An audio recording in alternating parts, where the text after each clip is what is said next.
from making lemonade from lemons, and I just thought I'd bring you along. I already got started, to be completely honest, and I thought, you know what, I'll just go ahead and video this and let you guys see what I'm gonna do. As you see, I've actually already been canning some meat here recently. That is ground beef, and there's some tomato sauce that I canned over the last couple of days. But today I went to the store and I got 2 Boston butts for 99 cents per pound, and so I couldn't pass up on the price. We generally have our meat here is generally at least $1.29 or higher per pound for most meats, except for whole chickens. Whole chickens, we can get them for 95 cents a pound, but anything else is minimum of $1.29 a pound, and that's on a really good sale. So this was an excellent sale. So what I'm doing is I'm just taking this and I'm cutting it. I've got a couple of my peppers here. I'm cutting it up into chunks. As you can see, I've already started, and I'm just getting them to the 1-inch headspace mark, and I am putting a little bit of salt in mine. I'm canning them in pints. I have a family of 5, and they are, my boys are 14, he'll soon be 15. I have one that just turned 12, and I have one that's going to be turning 11 in December. So they're older boys, they eat a lot, and then my husband, who eats a lot. So generally we're going to eat at least a jar, maybe like a quart jar, maybe a quart and a half of meat a day, and that's if we are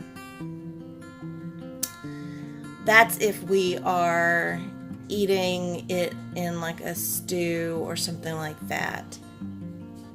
They are just big meat eaters, and I try to spread things out into I try to stretch things out and everything, but you know, what can you do? Anyways, so but I just went ahead and did these in pints, and what I'm gonna do is I'm gonna finish cutting this one up, and I'll let you guys know how much I got from these 2, and then I'll show you what I'm gonna do next. Okay, so what I did was I went ahead and I finished cutting up the Boston butts, and I left the fat on because the fat will actually kind of, you know, as it cooks, it kind of melts into the meat, and it, anyways, lots of good flavor, and so it will create a layer of fat in the jar, and whenever I take the jar and I open it up, I'll just take that layer of fat off. Anyways, so with my particular canner, what I'm able to do is I'm able to get a total of 18 pints, regular pints, in this canner.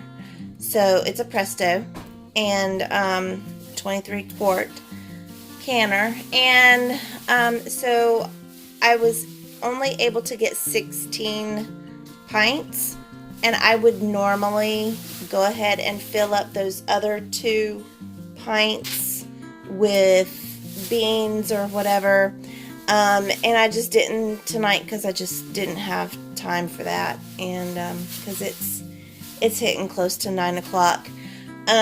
So these are the steps that I take, and I'm not telling anybody else to take those. I'm just showing you guys what I do.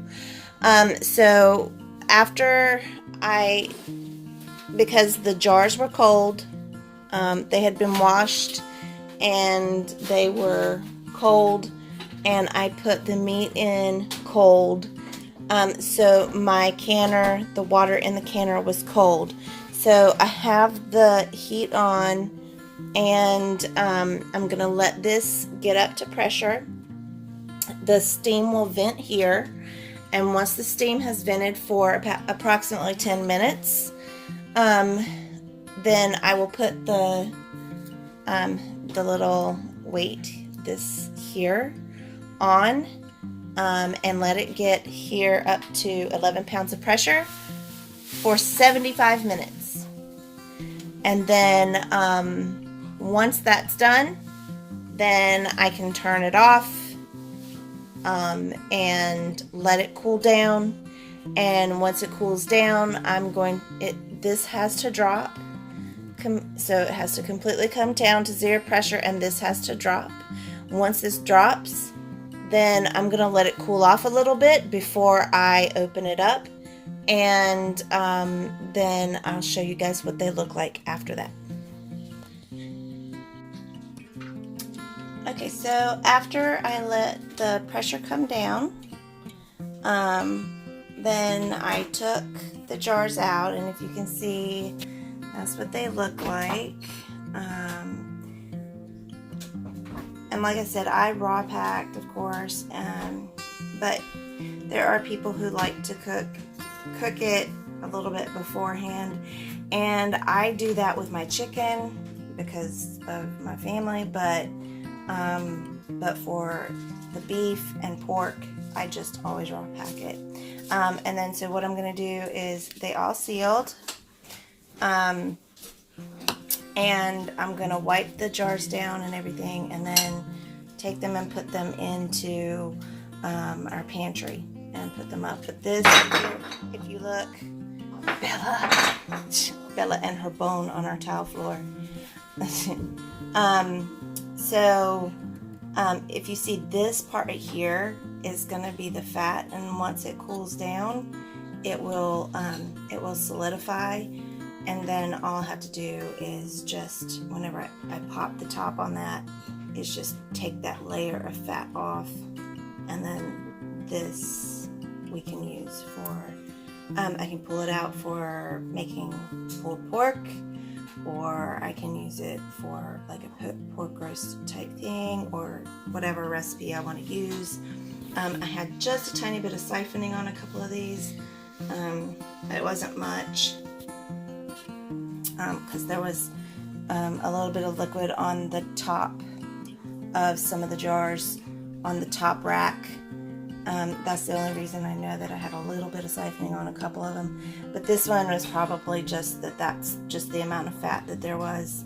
And this one had more fat. So anyways, that's one of the reasons that you always want to leave headspace, is because the headspace helps to keep from having siphoning issues and that kind of thing, which can affect your seal. But all of mine seal. So alright, well, thank you so much for watching, and thanks for spending time with us. And if you like the video, if you click like and subscribe, share it with your friends if you think that there's anybody who could use the information, and hope to see you back soon.